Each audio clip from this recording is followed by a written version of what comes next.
اور عبدالرؤف بھائی، دیگر بہت سارے احباب، کس کے نام لے، کسے میں ترک کروں، کس کا انتخاب کروں؟ اللہ تعالیٰ جو کچھ کر رہا ہے میرا اللہ سب کو دیکھتا ہے اور سب کو وہ جزا دیتا ہے اپنی شان کے مطابق۔ تو یہ کام ہو رہا ہے الحمدللہ تعالیٰ۔ تو میں اپنی بہنوں سے کہوں گا، اگر آپ اپنے بچوں کو انگلش تعلیم عشق رسول کے ماحول میں دینا چاہتی ہیں تو میرا مشورہ یہ ہے کہ آپ حضرات سنی دعوت اسلامی کے اسکول میں اپنے بچوں کو بھیجیں۔ انگلش تعلیم بھی معیاری ملے گی اور انشاءاللہ آپ کا بچہ عاشق رسول بھی بنے گا، محبت رسول سے سرشار بھی ہوگا۔ الحمدللہ ہمارے اسکول کا اثر پورے ملک کے لوگوں پہ پڑ رہا ہے۔ ہمارے چھوٹے چھوٹے بچے انگلش اسکول کا جب آغاز کرتے ہیں تو تلاوت قرآن سے کرتے ہیں، قصیدہ بردہ سے کرتے ہیں، نام محمد پر وہ انگوٹھے بھی چومتے ہیں۔ چھوٹے چھوٹے بچوں کو بچپنے سے عشق رسول کا ماحول۔ ہمارے شہر مالیگاؤں میں ہیرا انگلش اسکول کا جو بچہ ہوتا ہے لوگ اس کو آسانی سے پہچان لیتے ہیں۔ کیسے پہچانتے ہیں؟ جو بچہ بڑوں کی دستبوسی کرتا ہے لوگ ہنس کر کہتے ہیں ضرور یہ سنی دعوت اسلامی کے اسکول میں پڑھ رہا ہوگا۔ یہ ماحول ہے، ایک پہچان ہے۔ یہ ہمارے امیر محترم نے ایک فکر دی ہے کہ ہم مدرسے تو چلاتے ہیں، مسجدیں تو بناتے ہیں، کانفرنسیں تو کرتے ہیں، جلوس تو نکالتے ہیں، اجتماع تو کرتے ہیں، لیکن ہمارے بچے مغربی اسکولوں میں جا کر، مشرکوں کے اسکولوں میں جا کر بگڑتے ہیں اور عقیدہ خراب ہوتا ہے۔ ہمارے اسکول کا ایک بچہ ہے، وہ بچے اس کا باپ لے کر کے آیا اسکول میں اور لے کر آ کے کہتا ہے کہ میں نے اس کو مشرکوں کے اسکول میں ڈالا۔ تو یہ میرا بچہ جب نہانے کے لیے پانی ڈالتا ہے تو مشرکوں کے جو ہے وہ معبودوں کا نام لے کر ڈالتا ہے۔ تو میں تو رونے لگا کہ یہ تو وہ اس کا باپ کہتا ہے میں تو رونے لگا کہ انگلش اسکول میں گیا لیکن ایمان تو یہ بچہ بڑا ہو کر ایسا کرے گا تو ایمان تو گیا۔ تو میں نے سوچا کچھ بھی ہو جائے میرا بچہ جاہل رہے گا چلے گا، لیکن میں اس کو مشرک نہیں بنانا چاہتا۔ میں نے یہ فیصلہ کیا۔ تو اس کا باپ کہتا ہے کہ پھر مجھے کسی نے کہا کہ سنی دعوت اسلامی والے بھی انگلش اسکول چلاتے ہیں اور اسلامی ماحول میں چلاتے ہیں، ان کے بچے ٹوپی پر، انگلش میڈیم کے بچے ٹوپی پر، اور ایک مخصوص لباس ہے الحمدللہ تعالی جو نہ شرٹ ہے اور نہ مکمل کرتا ہے، اس کے درمیان کا لباس ہے اور بڑا خوبصورت اور بھلا معلوم ہوتا ہے الحمدللہ تعالی۔ بس میں بچے جب نکلتے ہیں ان کے ہاتھوں میں تسبیحاں دی جاتی ہے ہمارے اسکولوں میں کہ بیٹا گھر سے نکل کر اسکول پہنچنے تک کے حضور پہ درود پڑھا کرو۔ تو مہاپولی کے ہمارے روحے بھائی بتا رہے تھے کہ کئی ہزار درود ہمارے بچے صرف حضور کی بارگاہ میں پیش کرتے ہیں، اسکول کے بچے۔ اب بتائیں جن کا بچپنا یہ ہے کہ وہ حضور کی بارگاہ میں، اسکول ہم لوگ بھی جاتے تھے، آپ بھی جاتے تھے، بتائیں نا اسکول کیسے جاتے تھے؟ اس وقت ہمارے ممبر پہ بھی بڑے شریف چہرے ہیں، یہ شریف چہروں سے پوچھے، ہمارے محفل میں شریف چہرے ہیں۔ جب ہم اسکول جاتے تھے تو انداز کیا، بچوں کا انداز کیا ہوتا تھا؟ لیکن یہ سنی دعوت اسلامی کا انقلاب ہے۔ لوگ کہتے ہیں سنی دعوت اسلامی کیا کر رہی ہے؟ دعا کرو ہمارے امیر کے لیے، ہمارے مبلغین کے لیے، ہماری نجمی علماء کے لیے، ہمارے احباب کے لیے۔ کیا انقلاب آیا ہے! اسکول کے بچے، کوئی سائیکل گراتے ہوئے اسکول جاتا تھا، کوئی لڑکیوں کو دھکا دیتے ہوئے اسکول جاتا تھا، یہ اسکول کا انداز ہے لوگوں کا۔ لیکن الحمدللہ سنی دعوت اسلامی کا یہ انقلاب ہے کہ آج بچے اسکول جاتے ہیں تو مصطفیٰ کریم کی بارگاہ میں درود کی سوغات پیش کرتے ہوئے جاتے ہیں۔ یہ انقلاب ہے سنی دعوت اسلامی کا۔ تو یہ انقلاب میں آپ کو ہمارا ساتھ دینا ہے۔ یہ انقلاب کسی حکومت کے خلاف نہیں ہے، یہ انقلاب کسی شخصیت کے خلاف نہیں ہے، یہ انقلاب اسلام دشمنی کے خلاف ہے، یہ انقلاب گناہوں کے خلاف ہے، یہ خلاف ہے، یہ انقلاب جو ہے بدعقیدگی کے خلاف ہے، الحاد اور بے دینی کے خلاف ہے۔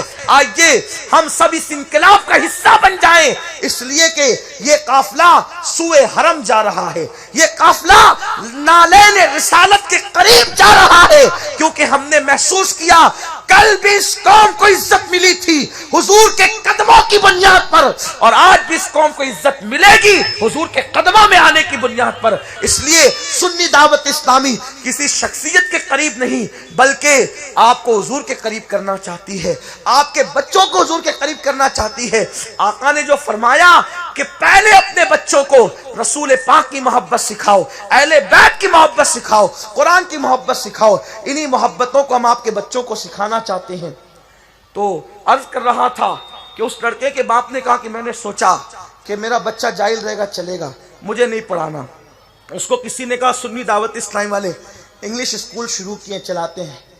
اسکول کو 2-3 مہینے گزر گئے تھے، اور اسکول کا ایک قانون ہے، ہم لوگ ایڈمیشن نہیں لیتے۔ الحمدللہ تعالی پہلا سال ہم لوگوں نے مالیگاؤں میں اسکول شروع کیا تو 125 لوگوں نے ہمارے پاس جب ایڈمیشن کی عرضیاں پیش کی۔ ہم نے 100 بچوں کا ایڈمیشن لیا، 25 کو معذرت کر لی۔ پہلے ہی دن سے ہمارے پاس جو ہے یعنی کہ لوگ ویٹنگ میں رہتے ہیں الحمدللہ، اور بھی سب اسکولوں میں یہی حال ہے۔ کیوں؟ اس لیے کہ یہ ہمارا کوئی کمال نہیں ہے، یہ حضور کے کرم کی بات ہے، یہ ان کی عنایتیں، اللہ ان کی عنایتیں ہمیشہ شامل حال رکھے۔ اور رونے لگا کہ بھئی کسی بھی طرح لے لو ورنہ میرے بچے کے ایمان کا سوال ہے۔ بہرحال پھر جو ضروری معاملات تھے اس کو مکمل کیا گیا اور وہ بچے کو لے لیا گیا۔ اب وہ بچے کو اسکول میں ہوئے 5 سال ہو گئے۔ پچھلے سال اینول ڈے تھا، اینول فنکشن تھا، تو تلاوت قرآن کے لیے جس بچے کو بلایا گیا تو ہمارے ساتھی نے ہمیں بتایا کہ بھیا یہ وہ بچہ ہے کہ اس کے باپ نے ہی کہا تھا کہ یہ بتوں کا، معبودان باطل کا نام لے کے نہاتا ہے، اور 5 سال میں اس بچے کا حال یہ ہوا ہے کہ یہ چند پارے اس نے جو ہے وہ حفظ کر لیے ابھی، اور اب یہ ہمارے اینول ڈے کا پہلا پروگرام جو یہ پیش کرے گا، یہ بچہ پیش کرے گا، اور تلاوت قرآن یہ خود کرے گا۔ وہ بچے نے سورہ رحمان کی تلاوت کی، یہ انقلاب ہے الحمدللہ تعالی۔ تو میں اپنی ماں اور بہنوں سے کہنا چاہتا ہوں، آپ بھی اپنے بچوں کو آخرت میں نجات کا سرمایہ دیکھنا چاہتے ہیں تو سنی دعوت اسلامی کے اسکول کو ضرور یاد رکھیں۔ گھر کی مرغی دال برابر والا معاملہ نہیں رکھیں۔ الحمدللہ ہمارے ہاں کوالٹی ہے، اور کوئی بھی آ کر کے ہماری کوالٹی کو دیکھ سکتا ہے۔ میں دعا کرتا ہوں کہ اللہ پاک نظر بد سے محفوظ رکھے، یہ کارواں چلتا رہے کہ کہا ہے نا کسی نے،